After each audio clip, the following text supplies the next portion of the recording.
lonke yikho-ke sikhona nathi.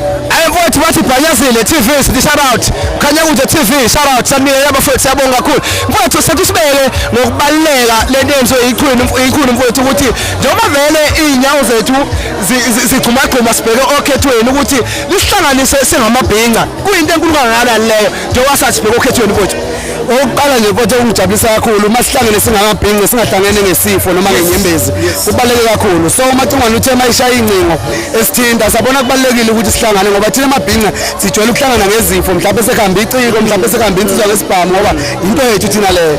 Manje makukhona abantu abafana ongizwe abasihlanganisa ngobuhle siyaphelela sekhona bafowethu sibhalisile ukuvota kuncinci kakhulu abaphuma abantu bayovota kubalulekile ukuvota ngoba uma ungavotile kwawina uhlangothi ongalithandi wena kufanele ukuthi uvotele lona. Saliwe mfowethu ngiyithanda kabi leyo ngiyayigcizelela kulonyaka 2024 kwenzeka umlando kwathiwa kubhalise abantu abawu-27 million okusemlandweni ukuthi bafuna ukuvota. Kukhona abasanethuba lokuthi bangabhalisa online.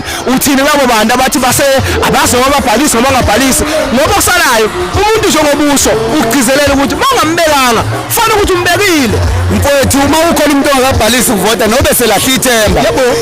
Mfowethu uma ngabe uzele ingane ezinhlanu bese zikhulelwe ezine akusho into yokugcina ungabisayinika isiyalo.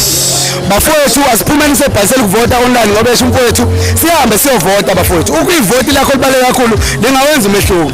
Hayi ngoba sikhathele bafowethu ukuthi umuntu athi hayi mina ngiyakhononda kodwa akavotile asambe siyovota kusho ukuthi uma ungavoti wena uright lapho khona ayikho into oyifunayo ufuna imisebenzi awucingi lutho. Saliwa idlaliwe ingoma ngonyaka ophelile kuthini ukuzibongela mfana wamamiliyoni. Mfowethu mina nginenkinga yokuthi bathi abathandi bomculo ingoma zami ayigeleki zidibha nebhume ngoDisemba idibha nebhume ngogudi koze ngikhiphene yingoba usaliwa kabhalela uTikTok usaliwa kaye studio dawotshwala njengoba sike sikubuke so bafowethu nakulonyaka ngiyabuya futhi ngizobe ngiyimambe emnyama ngiyanqaphaza mfowethu ngiyimambe emnyama ngiyabuya kulonyaka abantu bangisapothe kakhulu ingoma macalo wabi sine miliyoni nezinye futhi sayisondela khomba ukuthi abantu bawuthanda umculo wami ngiyabonga nje kakhulu. Ngibona ngiyibintelesi khehla ngibintelesi nami ngithaba abantu nami. Hayi wamfowethu wokunaka ingoma zami ayinazi ihlabo.